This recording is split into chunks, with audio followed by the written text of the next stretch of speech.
people to our life in Yarra. We pay our respects to elders from all nations and to their elders past, present and future. And we pay respects to the Aboriginal and Torres Strait Islander elders from the land on which many of you might be dialing in from as well, knowing that not everybody coming along tonight is from the City of Yarra. So welcome. Thank you again for coming along tonight. We're really pleased to see you. We'll go through a few little bits of housekeeping first, introduce our speakers, introduce some special guests, and then we'll get rolling with the evening. So just in terms of housekeeping, we'd really love it if you keep your microphones on mute, please. That just allows the speakers to be free of any background noise and distractions and really be able to concentrate on the presentation that they want to give you. We'll have some time in the evening for questions and answers. And you'll see at the bottom of your Zoom screen that there is a little, looks like two speech bubbles with a Q&A written underneath it. So that's the question and answer function. So if you've got a question for any of the speakers or about community batteries, just broadly, anything that you want to ask about the session at all, pop your question in the Q&A there using that Q&A function.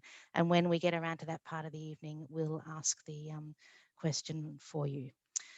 The other quick thing is that we're recording the session tonight. We're hoping that we're able to share the session with others who weren't able to come along tonight, and hope that you don't mind us recording. So with that, I'll introduce the speakers. We have three terrific speakers tonight. And I'll get each of the speakers just to give a little wave. So as I say their names, so we all know who everybody is.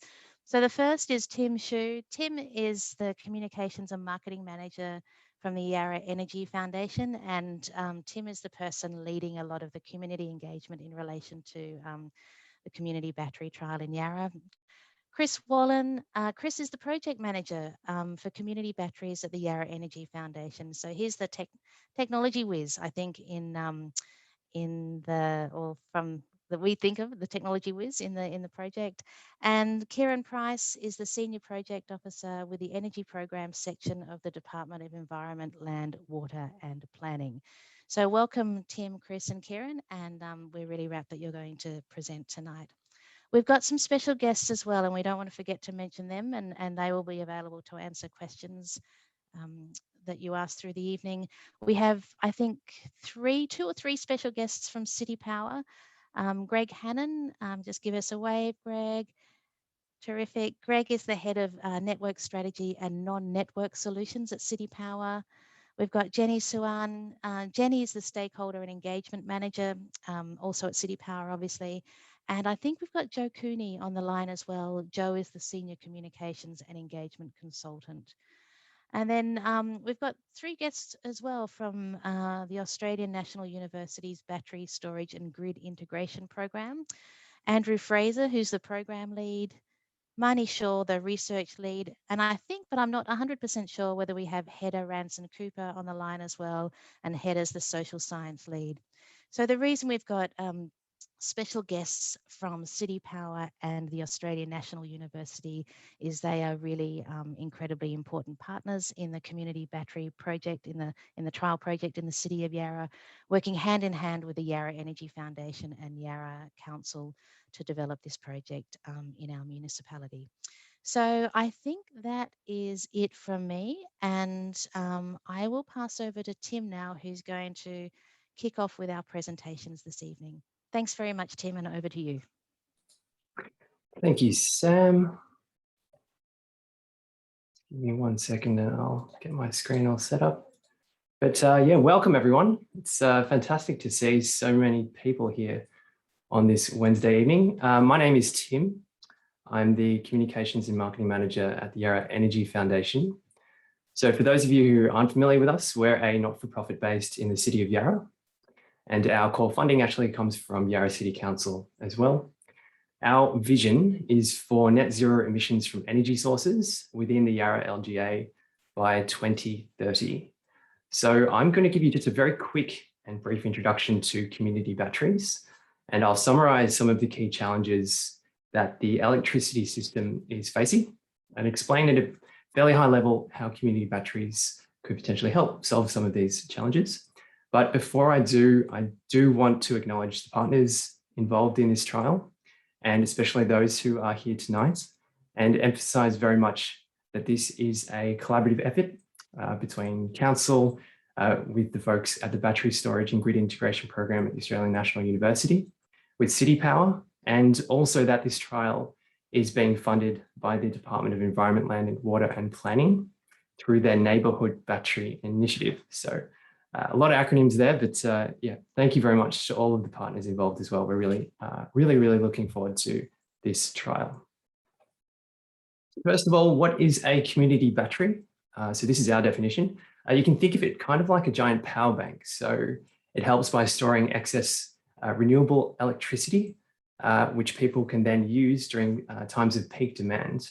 And often that's in the evenings. In terms of size, which is a common question we get asked, a community battery could range anywhere sort of between the size of a wardrobe to a shipping container. So they're variable in terms of size. A community battery is connected to the grid. It is also suited to a neighborhood setting. So again, depending on the type of hardware that you're choosing, a community battery could service up to about 200 homes, as well as fewer. And the fifth point we've got here is, in terms of our conception of community batteries, is that it should benefit the community. It should benefit all energy users, including those who may be renting, including those who maybe don't own their own home or don't have solar or access to roof space to put solar. So that's quite different to some of the community batteries trials happening around the place. But for us, that's quite unique to this trial. So what are some of the problems that community batteries solve?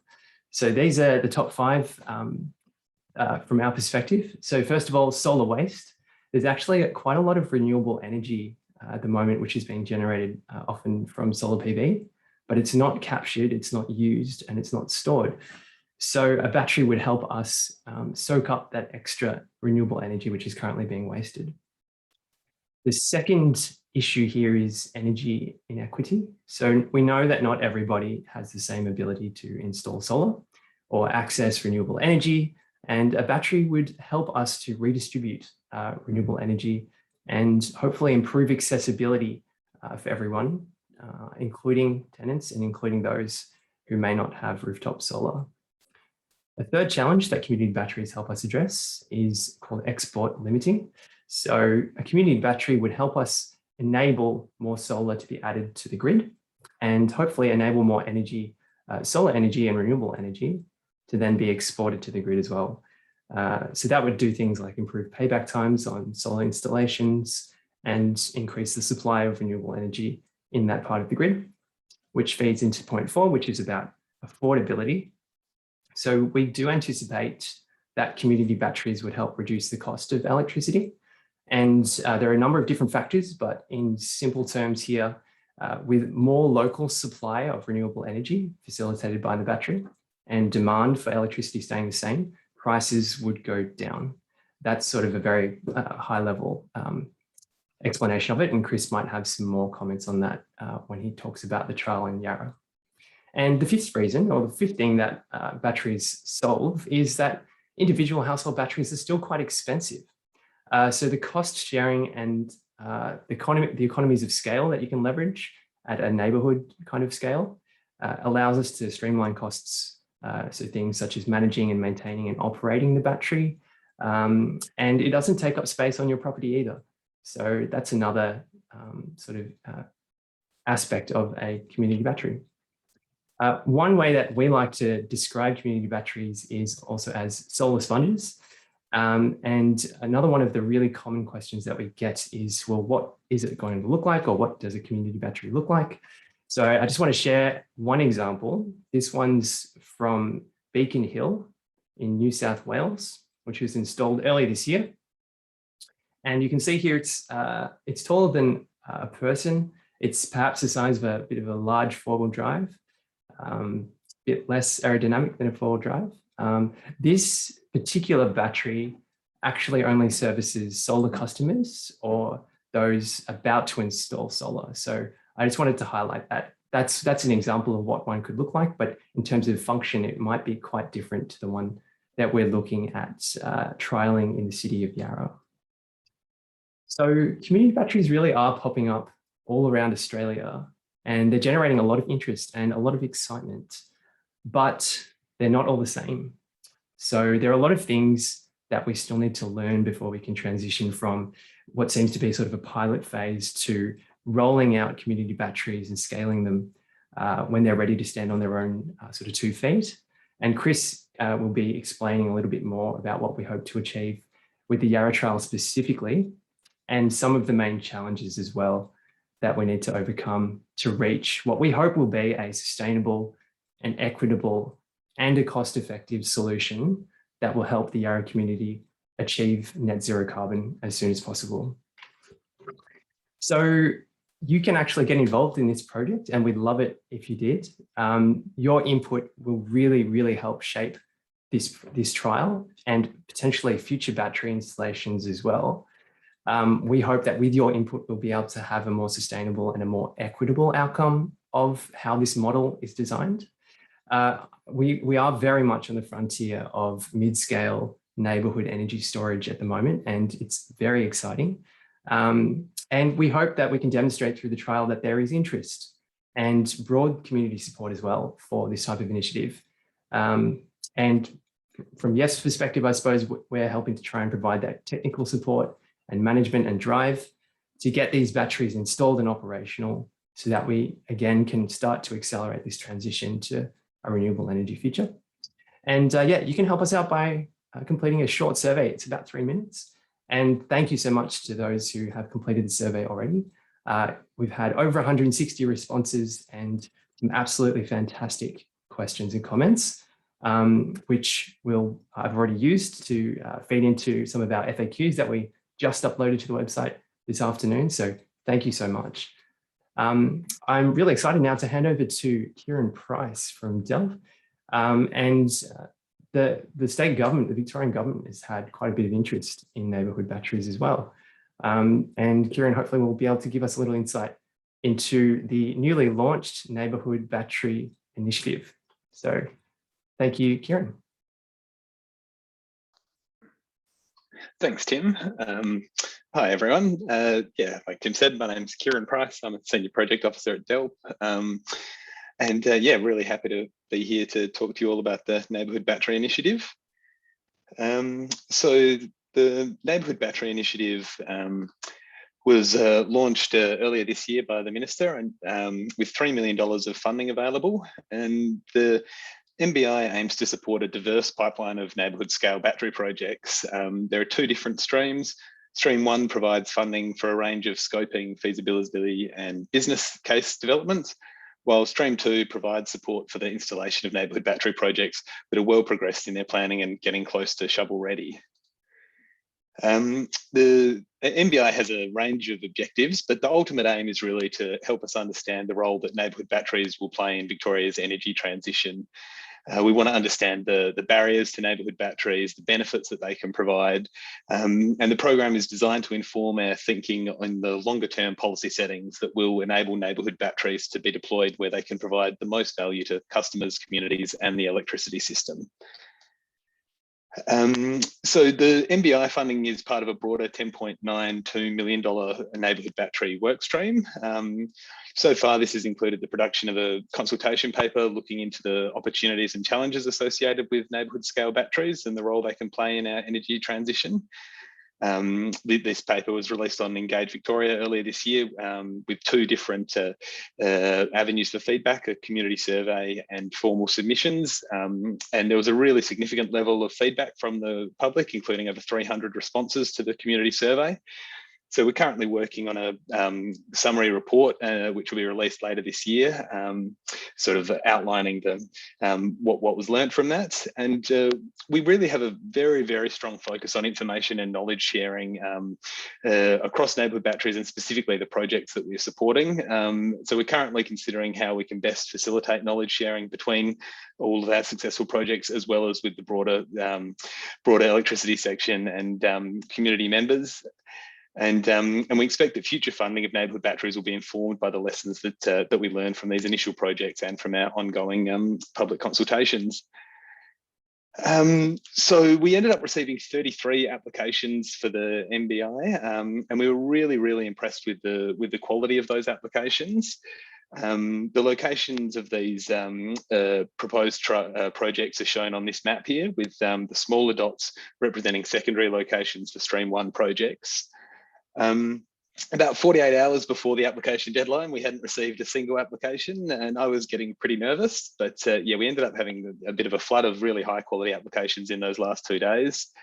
And yeah, as you can see, there's a good spread across the state, both regional and metro, with applications from a really broad range of organisations, which we were very happy with, because one of the key objectives is to test out different ownership and operational models for neighbourhood scale batteries.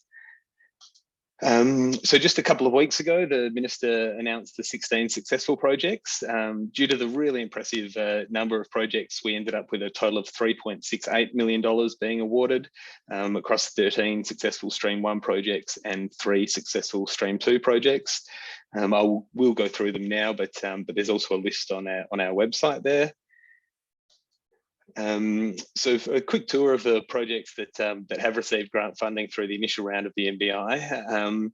The lead applicants included a really broad range of organisations: community energy groups, local councils and greenhouse alliances, distribution businesses, a retailer, and a few other organisations. And underpinning these lead organisations, there are a range of diverse project partnerships, which we've attempted to capture in that table there, with dark symbols representing the lead organisation and light symbols representing formal application partners. And as you can see, the applications are really mixed. Partnerships between local governments, greenhouse alliances and community energy groups were represented in almost all projects. There were diverse technology and platform and data providers, as well as universities involved in a number of projects. The distribution network service providers were involved in directly involved in 6 of the projects. So a really broad range of projects, which is what we were really excited about. While the vast majority of applications were really impressive, the key thing that separated the successful projects was the level of engagement that they'd already undertaken with the local community and the local distribution network, which just made it a lot easier for them to outline the potential benefits of their projects. These are the 13 funded Stream 1 projects, and I won't go through them now individually, but they are really diverse, as you can see. They cover a vast range of settings and focus on issues from engineering studies to town planning processes to mapping hosting capacity and service limitation to research in innovative energy trading models and addressing solar export constraints. And we're really hopeful that these projects will lead to creating a pipeline of further trials in Victoria across many different settings. In terms of the successful Stream 2 projects, the first one is the Yarra Energy Foundation's project in collaboration with CitiPower and ANU, but I won't say anything more about that because I'm sure Chris will be talking about that next. The second project is led by PowerCore and in partnership with Wyndham City Council, Simply Energy and the Western Alliance for Greenhouse Action. And this project will develop a neighbourhood battery in the suburb of Tarneet. And we're really excited about that because the Tarneet postcode has by far the highest number of solar installations in Victoria, about 14,000 or 42% of households. And so this battery will help to integrate more solar generation, to manage peak demand and to provide customers with access to new virtual storage products. And the third Stream 2 project is a little bit different. This one's led by the Energy Innovation Cooperative in partnership with Mondo, Totally Renewable Phillip Island and Bass Coast Shire Council. And this is going to deliver a community battery trial by co-opting part of a non-network solution battery being built in the AusNet network. And it plans to trial a virtual storage product for local customers underpinned by Mondo's Ubi energy management platform. So that's all our successful projects. We are really excited to be supporting these, to be learning lessons from these projects and trials, and yeah, developing a pipeline of successful neighbourhood battery projects in coming years.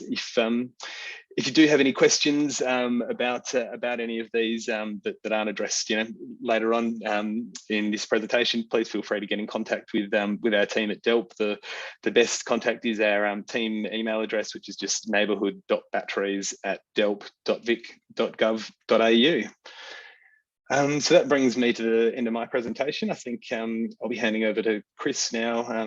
When you're ready, Chris. Great, thank you so much.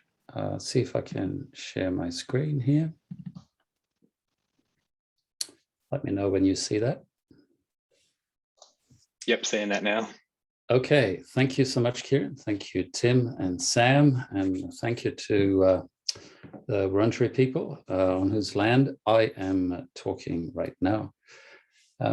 So we were so happy to receive the funding from NBI, because what it means is it actually provides us with the funding we require for a trial of the business model that we are proposing, which I will present to you here.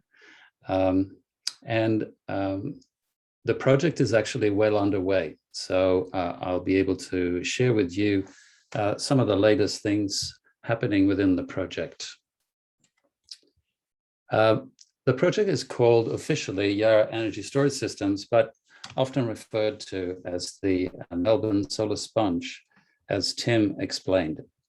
What it is a project aiming to deploy a network of community batteries right across the CitiPower network. And that's what you see here. This is the CitiPower network. You've got Melbourne here, and City of Yarra is sort of here between Fitzroy and Richmond.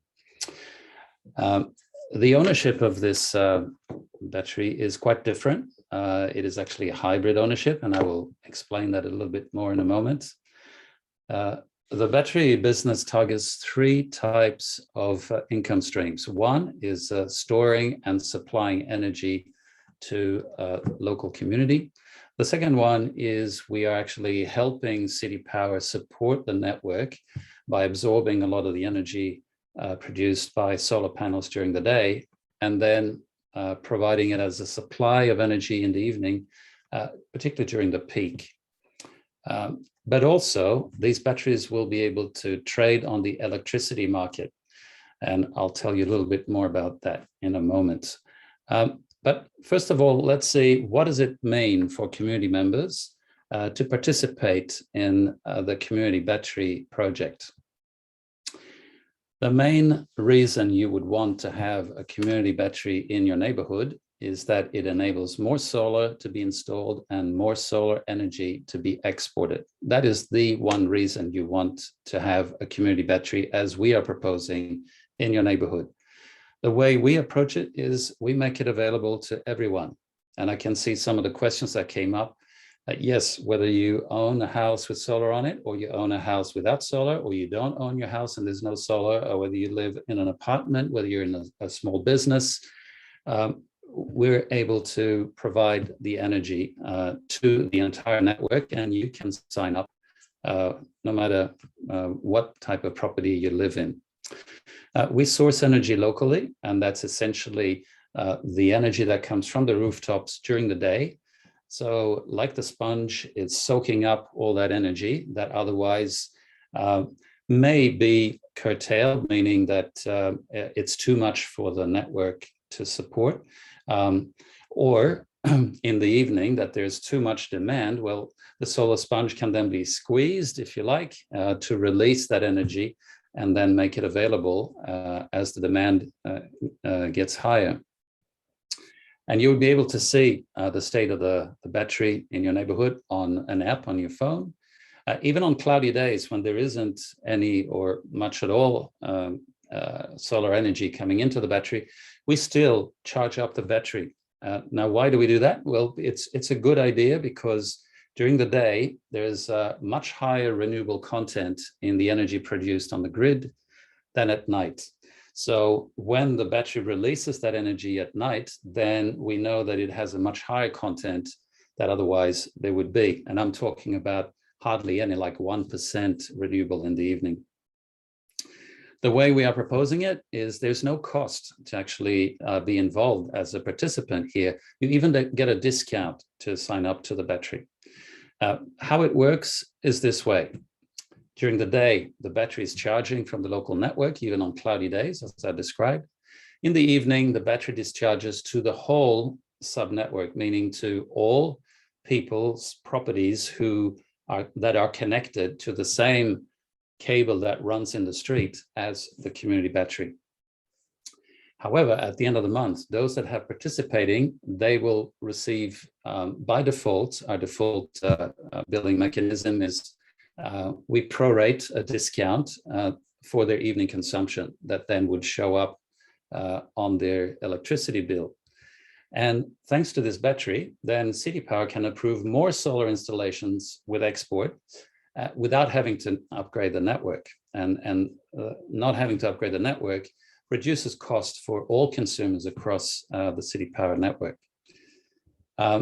How you go about it? It's very, very simple. First of all, you have to check that your property is connected to the same part of the network as where the community battery is installed. Number two, you need to sign up to the battery through a participating retailer. And we are currently working with a number of them with the intention of signing up a number of retailers that you could then sign up with to be able to use the energy that comes from the battery. And thirdly, you download the app and then you can start enjoying that additional benefit of getting supply from the battery. Now let's have a look at how is this all going to work. First, this is our business model. So as I described before, this battery has 4 sides to it. The first is that it stores a local energy from rooftops and then supply that at night through participating retailers. The second one is that we assist CitiPower in supporting the network. We're making sure that the voltage that you see in your PowerPoints doesn't go too high. The problem is if it goes too high, then there is too much energy and the network was not built to deal with all that energy coming in in this part of the network. It was built for a lot of energy coming in over in La Trobe Valley. So we are we're supporting the network by absorbing a lot of that energy and at night to reduce the peak. So it evens out much more the use of the grid. Thirdly, we trade on the market. So the electricity market is a bit like the stock market where you can buy and sell. The price varies depending on supply and demand. So the battery is actually set up to be able to do just that. It is also to be set up to trade on another market, which is also the electricity market, but is particularly aimed at supporting the frequency. So the frequency of electricity, as you may know, is 50 hertz in Australia. That means that the waveform of electricity goes like this at the rate of 50 hertz.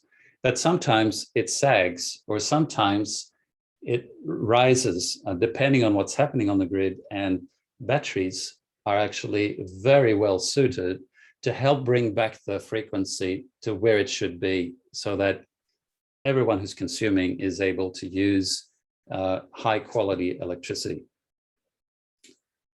The fourth area is the financial return, because what we are seeking to prove here with this trial and follow-on deployments that community batteries are commercially viable, that you can actually get a return from the investment that goes into the community battery. And you can do that because the costs involved of running the battery is lower than the revenue that comes in from these different services. That is essential because that makes it a sustainable business so it can keep going year after year. We're not talking about huge amounts of profit, but enough to make sure the business ticks along and delivers on expectations. A very innovative side of our approach here is our ownership model. we have here two levels of ownership. Up at the top here, you see a capital investment company that for now, we'll just call it a company. It's a vehicle to help bring in wholesale investors who can bring large sums of funds. But there's another level of investment at the community level where community members can actually invest in the battery that's in their neighborhood. But the way it works is that if the battery is more than what can be raised in the community, there is actually funding that can be made available through the capital investment company so that we have a chance to rapidly deploy these community batteries. And it could be that a community organization or a neighborhood decides to fully fund the battery itself, and that is fine too. The way YEF is operating here, Yarra Energy Foundation, is we deliver three types of services. The first one is we help deliver the feasibility study on whether it makes sense to have a battery in that place. Secondly, we do the delivery of it. We can actually run the project management, and that's what I do for the trial here. It's basically the A to Z of making sure we have all the bits and pieces that need to come together so that we can go live at a certain time. And then finally, because we have delivered the system, we know how it works, we can actually operate it on behalf of that community group so that there is not a barrier for people to get into this type of a business. I should say that one of the major elements of a community battery is the battery control system. It is a piece of software that is basically making all the decisions necessary for the battery to do the right thing at the right time. That software is being developed by ANU and ourselves. We are working together on delivering the platform, and the software we are delivering is built in the open source, meaning that it will be available to anyone who would like to use it, free of license fees. And this is a way we hope that it will actually speed up the deployment of community batteries across the nation, really. So that is sort of as briefly as I could tell you about what the project is about. Please follow us. I think you saw this URL, this link here earlier from Tim. That's where we publish a lot of the latest news. And in the spirit of Kieran's NBI grant scheme, we're very keen on knowledge sharing and helping people learn from our lessons learned.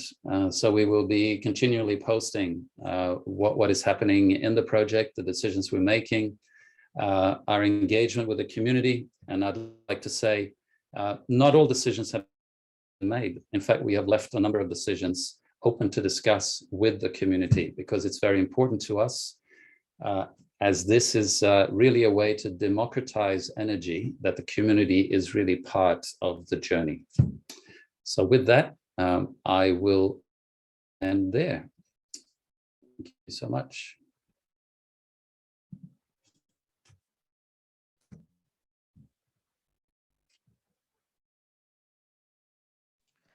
Terrific. Thanks very much, Chris. And thank you to Kieran and Tim as well.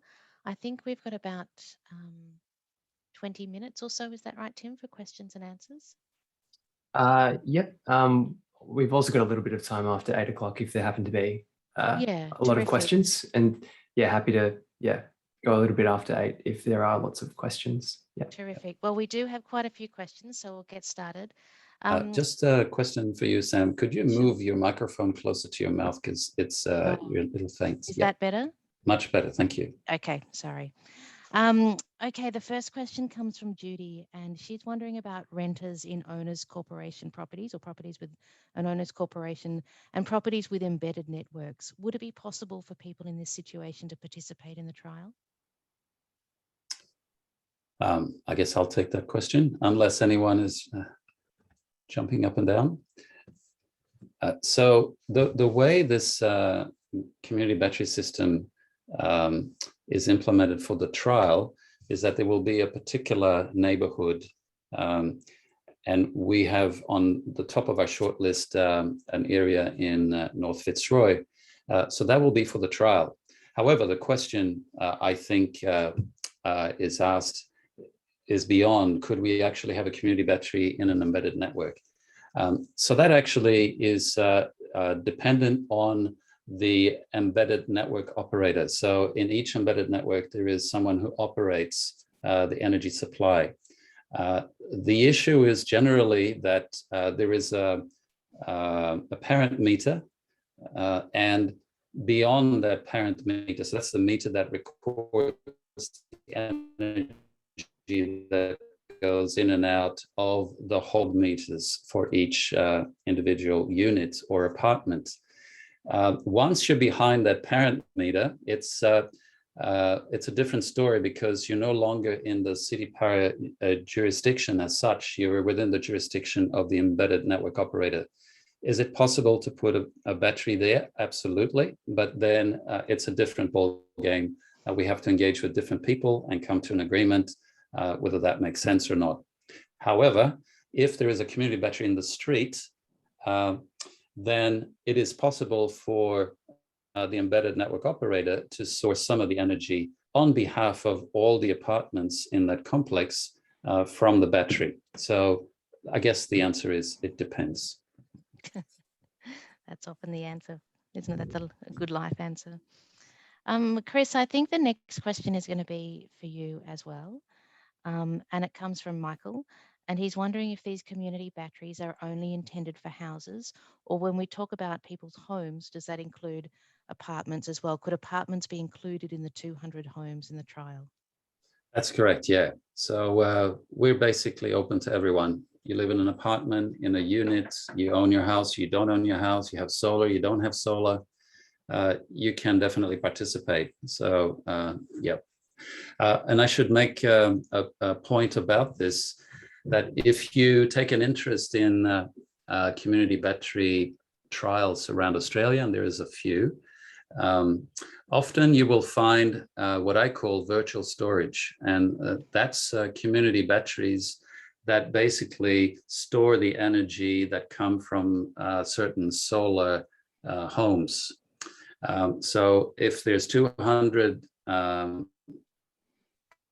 properties connected same city that have solar and would get a share of that battery. That is not what we do. We don't do virtual storage. We actually provide community energy to all properties that are on that feeder, with the goal of allowing for more panels to be installed and more solar to be exported. Okay, nice one. Thanks, Chris. Can I just jump in there as well, Sam? Yeah, sure, Jim. So yeah, I guess just to clarify for everyone listening, when Chris says that everyone can be involved, whether you live in an apartment or a house, or you're a renter or you have solar on your roof, we're talking specifically about those residents or those properties connected to the subnetwork with where the battery would be located. So it would depend on where the battery is located. But I think, as Chris is saying, if we were to roll out batteries in your area and you were in that area and you were eligible, that's when you would be able to participate. So just to be clear, the battery for this trial will probably only serve a limited neighbourhood. It won't cover all of Yarra or anything like that, just to be clear. Yeah, that makes sense. Thanks for that clarification, Tim. The next question is from Jim, and he's wondering if any of you know, and I'm not quite sure who would be best placed to answer this, but does anyone know or have an estimate of what a typical neighbourhood battery would ultimately contribute to reduced greenhouse gas emissions? Like per year, say, reduce CO2 per year. Should I have a go at this one? Yeah, Yes, please do. Although I don't exactly have an answer. I was very excited to see that question from Jim. Thanks for that, Jim, because that's something that we're pretty interested in our research at the ANU, and something that we are wanting to look into and try to calculate more accurately. And the answer depends on how you actually operate the battery. But just to give a few factors that might shed some light on it. So as Chris mentioned, if you charge the battery during the day, you're mostly charging it from energy that's from renewables. So that's going to have a really low carbon intensity. And so coal power is something on the order of 0.5 kilo to 1 kilo of CO2 per kilowatt hour. So that's quite a lot of carbon. So if you're avoiding any kilowatt hours that are generated from coal, then you're directly reducing that CO2. That's quite a lot of CO2 from coal powered electricity. So I don't have a direct answer, but you can consider that every kilowatt hour that you avoid charging the battery from coal power, and you're charging it from renewables, either from the grid during the day or from the local solar generation, then you're reducing about 0.5 to 1 kilo of carbon per kilowatt hour. So you can work that out, what that means for a whole year of electricity. I don't know if you know off the top of your head, Chris, how many kilowatt hours would go through the battery in a year? Well, we average size of a community battery is about 250 kilowatt hours. And if we say, for simplicity, that we charge out 200 kilowatt hours every day, you multiply that by 365. So that would be, what's it? So 200 kilos per day, potentially. Yeah, I guess. So that's assuming we're able to charge everything from the rooftop solar.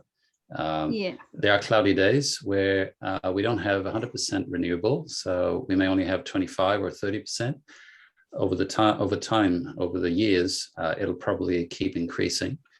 So there's probably an average somewhere between, say, 25 and 100, depending on how much solar exposure, and you multiply that by the carbon intensity of coal that we are replacing. And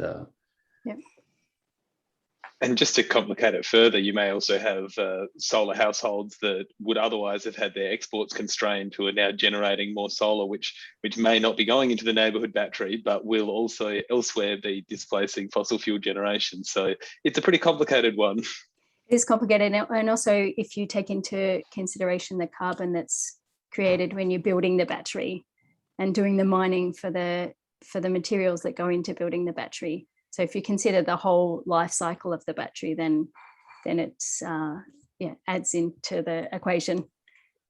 it does. Yeah, and I might just add to that as well, that what this conversation really highlighting for me is that it's a real advantage in having these medium scale batteries connected closer down the kind of the supply chain, because, for example, a larger battery connected to transmission, if you're sitting behind some sort of localized constraint, whether it's for voltage or for load, you're not able to fill up that battery because you can't get through that local congestion point.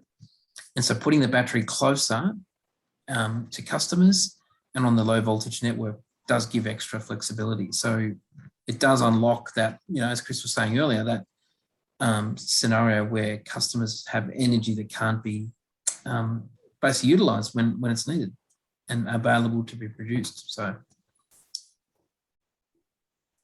I think in many ways, the distribution network becomes more and more valuable just because of that we can actually store locally the energy that's produced.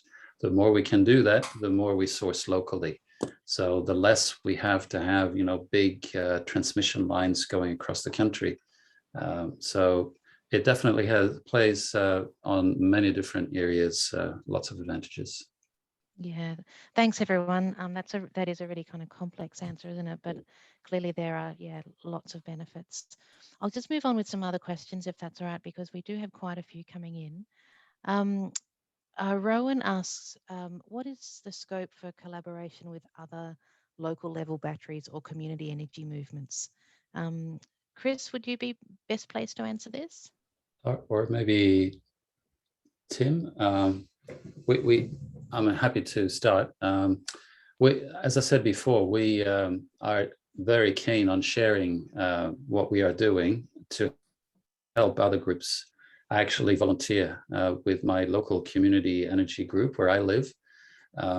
And we intend to publish as much as we can. We also have at YEF another activity. We have the Metro Power Community Power Hub, Metro Community Power Hub, which allows us to educate and train and facilitate projects by community energy groups. And that includes community batteries. It's for all sorts of renewable projects. It could be solar by community battery projects going. Personally, I regularly talk to community energy groups to help them along with what are some of the initial steps and overcome some challenges.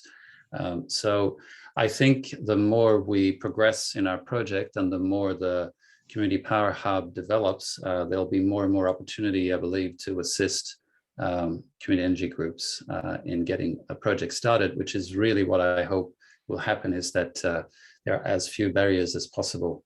And with Dell providing funding for feasibility studies, that also facilitates the starting phase of a project. Thanks very much, Chris. Tim, did you want to add anything to that? No, I think Chris, you captured it there. So I guess it's, like I said before, there's a lot that we still need to learn, and that's why we're doing a trial. And the aim, at least from my perspective, is that we're able to streamline a process where we can really enable, whether that be community groups, it could be schools, it could be local councils, to take a kind of blueprint, if you like, to make getting a community battery for your neighbourhood or your community reasonably straightforward, or more straightforward than it currently is. I think, in 5 years from now, it'll be a bit of a different situation with, I think, energy storage prices hopefully falling still. But Chris and the team with this trial are particularly focused on uncovering a commercial model, because once you unlock finance, you'll be able to start to scale more rapidly. And through the trial, in addition to sort of figuring out planning and community engagement, and the software as well that Chris was mentioning and that the folks at ANU are helping out with, once those things have been learned, I suppose, we hope that we'll be able to add that to the blueprint, which we want to share with others. So that's the hope. Nice one. Thanks very much, Tim. Pardon me. Both of you mentioned funding there, and that's a nice segue to the next question. Warwick is wondering, and this is a question for Kieran, might there be a second round of funding, neighbourhood battery funding? Yeah, thanks, Sam, and thanks, Warwick. There's no firm plans at the moment for the shape of any future funding for neighbourhood batteries, but it is a sort of ongoing priority for DELP, and the Neighbourhood Battery Initiative is part of a sort of broader $10.92 million neighbourhood batteries work stream. So I expect there will be support for neighbourhood battery projects in future, but exactly what shape it takes will really be informed by the lessons that we learned from the initial projects. Cool, that makes sense. Thank you. The next question, and don't mind me skipping along fairly quickly, is from Meredith, and she's wondering if community batteries can be used to charge electric cars. I keep throwing to you, Chris, but are you best placed to answer this, or is there somebody else in the team who might like to answer this one? I'm very happy, but if anyone else would like to, I'm happy to. Over to you, Chris. Okay, absolutely is the answer. In fact, if you look at electric vehicle charging stations, they usually have a battery associated with them. Why is that? Because that way they can ensure that they can charge fast and they have all the energy required. And also it reduces their cost. So the model is already there. This is one of my favorite topics, actually, is that it's not a big step to then think that along the community battery, along the street, there are charging stations. So you could actually then charge your car through the battery, either directly from the grid or from the battery. But most of all, what about those people who want to buy an electric vehicle, but they live in an apartment or they don't have a driveway, so they can't install the charger as homeowners could do with a driveway? Well, what we're putting in place here with CitiPower is actually a mechanism by which you can source energy from outside your property to your home. So you can imagine that we can actually set up a system whereby if you want to have energy from your car to power your house at night, you can do it through the community battery. We will have the mechanism in place to do so. And therefore you're not left out. Again, equality, you are not suffering from the fact that you don't have a driveway. You can actually use the local community battery as a means to use the energy of your car for powering your house. Now, why would you do that? Well, because a lot of electric vehicles are coming out with a feature called vehicle to grid. And that means you can actually use energy of the car that's stored in the batteries of the car to power your house if you want to. And that makes sense because a car has a lot of storage. I have a brother in Scandinavia who bought an electric vehicle 4 years ago. He tells me he uses 10% of that huge storage of the car when he drives around. The rest is just sitting there. So he could actually use that if he wanted to. If you consume, say, 10 kilowatt hours in one night, but your car has storage for 70 kilowatt hours, it's not a big piece of that storage that you're using. And if you charge your car during the day when the prices are lower, then you win on both counts. Terrific. Thank you very much, Chris. The next question is in relation to the community battery trial in Yarra. And I think, Tim, this might be a good question for you. And it comes from Greg. He's wondering how it's going to be decided where exactly the pilot will take place. Thanks, Greg. Good question. So at the moment, there is a preferred site in North Fitzroy, but we're not sure exactly. I suppose at the moment we've got a bit of a short list in terms of the process of figuring out where a battery should go. And I'll also throw to Chris and the others for information on this. It's about looking at lots of different factors, including the network constraints. So where in the network do you have large amounts of solar already installed? And where do you have what they call congestion, like too much power basically in the network, preventing more solar from being exported? So those are kind of the hotspots where a community battery would really add a lot of value. And in looking for the areas in the community that have the most need of a community battery, that's something which is, I guess, a bit of a process. And before we, I suppose, get to the point where we'll be announcing exactly which neighbourhood it might be in, we still have to go through some of those processes.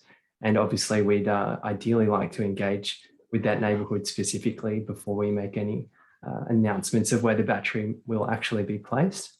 I guess I'll make it pretty clear up front that we have no intention at all of imposing a community battery on any neighbourhood or street without the permission and support of that community. So at this stage, we can't say where it would go, but we do have a bit of background research, which has informed a list of preferred sites. Did you want to add anything to that, Chris? Oh, I think that's right. We have a short list, and the top of the short list is a site in North Fitzroy, but there are other sites. We definitely want to see that the community wants to see this in their neighborhood, wants to benefit from it. It's supposed to be a win-win or a win-win-win here. Yep, that's therefore, as soon as we have engaged with the local community and know where they stand, what they think, then we're in a position to say where exactly it's going to be. Nice one. Thank you, both of you. The next question might be for Greg, I think. And the question is around, other possible trials. Is it possible that there might be a similar trial outside of the CitiPower network, for instance, in the Gemini Network area? Yeah, okay. Thanks for the question, Sam. Thanks for having me tonight. So as you heard Kieran talk about earlier, there are the Stream 1 and Stream 2 projects. The Stream 1 are the feasibility studies. So we are taking part as our 3 networks, CitiPower, Powercore and UE, working with a dozen councils and community energy groups, including in the eastern suburbs, to look at feasibility studies. Now, some of those greenhouse alliances may touch on parts of the Gemini network, but nevertheless, we're taking an active role to try and support community groups who are interested in this space. And you also heard Kieran say that we'll be building a project in Tarneet similar to the one in the YEF project. And so we think from all that activity, probably in about 12 months' time, there'll be a lot of other sites that come forward for proposals to be built by somebody. And hopefully that ripples over into the Gemini network as well, which I'm sure it will, because the beauty of this process is it's open, transparent, and all the information, as Chris said, we'll be publishing and sharing widely. So it won't be locked away.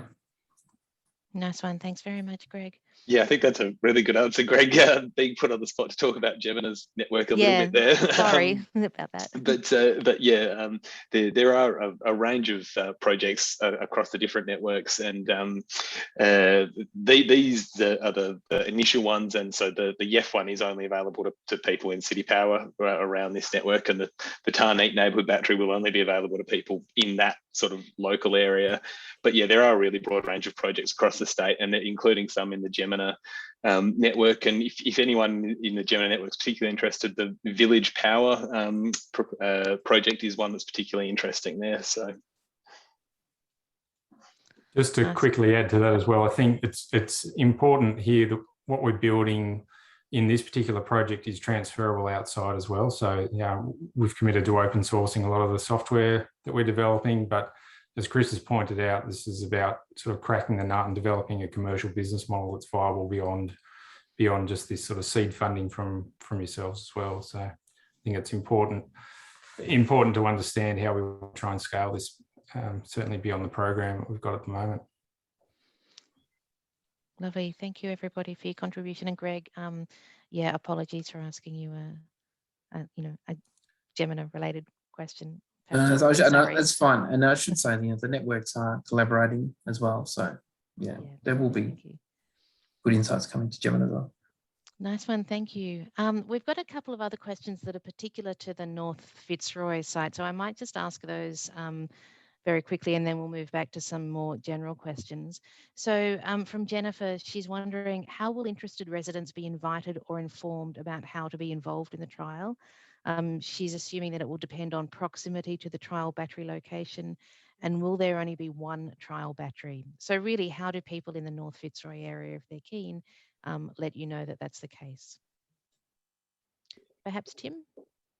Yeah, I can start. And then Chris, if you wanted to follow up with more details about, I guess, the thoughts on the subscription model and retailers and that sort of thing. Thanks very much for the question. So over the next sort of 6-7 months, we're going to be running sessions like this. We'd hopefully like to run some sessions in person as well.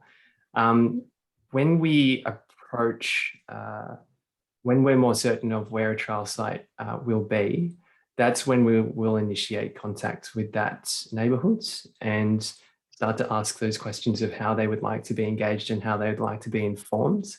In terms of keeping up to date with the project from today, what you can do is you can subscribe to the Yarra Energy Foundation newsletter. You can follow us on social media or our website, and that's where I will be posting as many updates as I can as they come through about the trial site project. And those are the channels that we'll be announcing, I guess, milestones of the project when we make those decisions. A lot of those decisions will be made with the community. So we're not, I guess, up to those stages yet. But yeah, in terms of staying informed, you can contact us via email, you can give us a call, or follow us on social media and website as well at this stage. Yeah, and I'd say that after we've engaged with the local community and we understand what they think and how they would like things to happen, I'm really open to work with the community, involve them in our project, and we can get organized in whichever way is suited for that community. If they want to have a group and a representative that talks to us regularly, basically we're very flexible here. What's key is that our project is about democratizing energy and allowing communities to be part of their energy future. And the community batteries is the next step after solar panels. It allows anyone to now have a look and say, all right, how would I like it to work in my neighborhood? So it's both an energy initiative as it is a social initiative. And one of my favorite stories actually is about a neighborhood up in regional Victoria called Newstead, and they're in the process of putting in a solar farm. It turns out that the original idea was to bring the community together around a project, and it was only once they had started talking about what they could do that they decided on energy. So I think in a similar way, as we are proposing to a community, how about we put a community battery in your neighborhood? That can actually trigger conversations, a coming together, maybe a new level of awareness about the energy situation. Basically, lots of doors can open up, and we'd like to facilitate that. So yeah, we're very open to work with the local community. Thank you very much, Chris and Tim. And in fact, your answers did cover off a range of other questions related to how people in whether in the North Fitzroy area or more broadly stay in touch with YEF and find out more about this particular project. So Tim, could you just one more time say the web address and the best ways to follow you, please? Yeah, for sure. So www.yef.org.au is our website. Otherwise, you can contact us by email. I'll say it verbally and then I'll type this in the chat for everyone. You can also contact us at information@yef.org.au. I'll put, and I'll also just recognize, and thank you so much for all these questions. It's fantastic to see so many people engaged. If we don't get around to answering your question specifically tonight, I apologize. You're welcome to email me as a follow-up if you do want to get in touch and have a bit more of a conversation to make sure that your questions do get answered. So I'll put my email in the chat as well. Be aware that we will be running another session on the 11th of September. And Chris and I, we're yet to make this public, but Chris and I will be available for a drop-in session as well on the 13th, I think it is, of September. Check out our website soon. I'll put that information up shortly. But that's basically an opportunity for any unanswered questions, and anyone else who wants to ask more, I guess, deeper questions can sit down with Chris or myself or anyone else in the team and have a chat. So there'll be plenty of other opportunities, I hope, to continue to ask these questions. And I really thank you so much for asking them. And I'll pop this information in the chat now, so you've got it. Yeah, thanks very much, Tim. And one of the things that we've also talked about is having a follow-up session to this where it's just a quick recap of the presentation tonight and then bring all your questions again. So we'll let you know if and when that happens. I think if it does happen, which is more than likely, it will be very soon. So we'll be back in touch with information about that. So that pretty much takes up our question time tonight. But from here, I'd like to just pass to Tim because many of you would have completed the pre-session survey, coming into tonight, and Tim's just going to give us a short recap on that survey and some of the, I guess, the key findings and interesting things that came out of that before we finish up for the evening. Thanks, Tim. Thank you, Sam. I'll be very quick. Again, thank you so much to those who have completed the survey, received over 160 submissions so far. I think it's worth actually just quickly covering off on some of the common questions that came through there that maybe we haven't quite fleshed out in this chat. So one of them is about this sort of safety of the battery and the impact on the, any impacts on health. Did anyone want to just cover off or respond to those questions? There were quite a few people were sort of just saying, are batteries safe, and what sort of things would be, what safeguards would be put in place to manage any risks? So I think it's important we talk about that. I can start just quickly, and I did respond to one of the questions that we got written in, but which was asking about the safety of neighbourhood batteries, and it's an area that Energy Safe Victoria are really interested in. So they're going to be working really closely with the successful projects in the NBI, and I think producing probably some more generally available information coming soon. The safety of the neighbourhood battery, in terms of the requirements for the proponents, it does vary depending on how big the battery is. If it's over 1 megawatt, then it will automatically be classified as a complex electrical installation, which does come with some additional requirements. But for the most part, batteries are very safe. The technology is the same technology that's in our phones, in our pockets, in our laptops.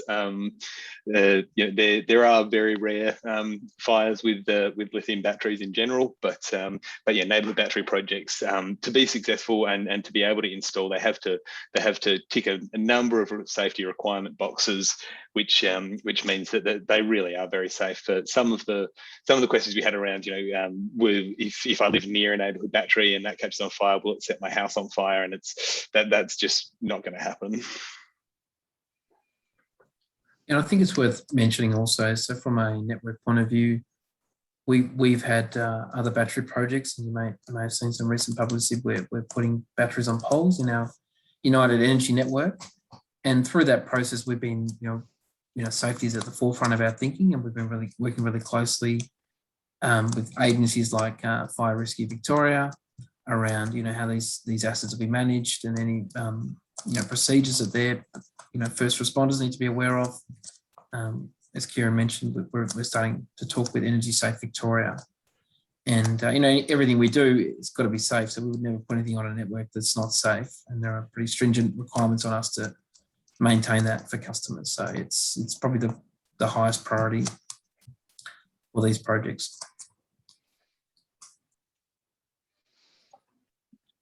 Great. Terrific. Yeah, Thanks, I've Greg.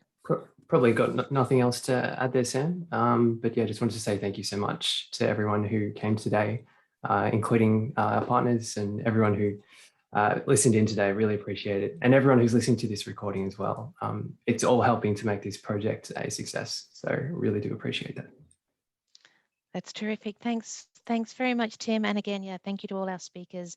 Thank you to our guests, but especially thank you to everyone who came along tonight and put in lots of questions and showed so much interest in community batteries generally, and this project in particular. We really appreciate it. So just to recap on what Tim mentioned earlier, there is a second session, very similar to this session, on Saturday the 11th of September from 2 till 3:15 p.m. You can register via Eventbrite. I think we'll send you the link for that session in case you want to join again. Chris and Tim will be available for an online drop-in session from 8 till 9:30 in the morning on the 14th of September. You can be in touch with Chris or Tim via the YEF website with any questions, but I think that it's likely that we'll hold a follow-up Q&A session after tonight, because we received so many great questions and we've really only scratched the surface, in answering those. So I think that is probably it for the night. You will get a email not long after the session closes with a post-session survey, and we hope that you'll take the time to complete that. But yeah, otherwise, thank you very much for joining us.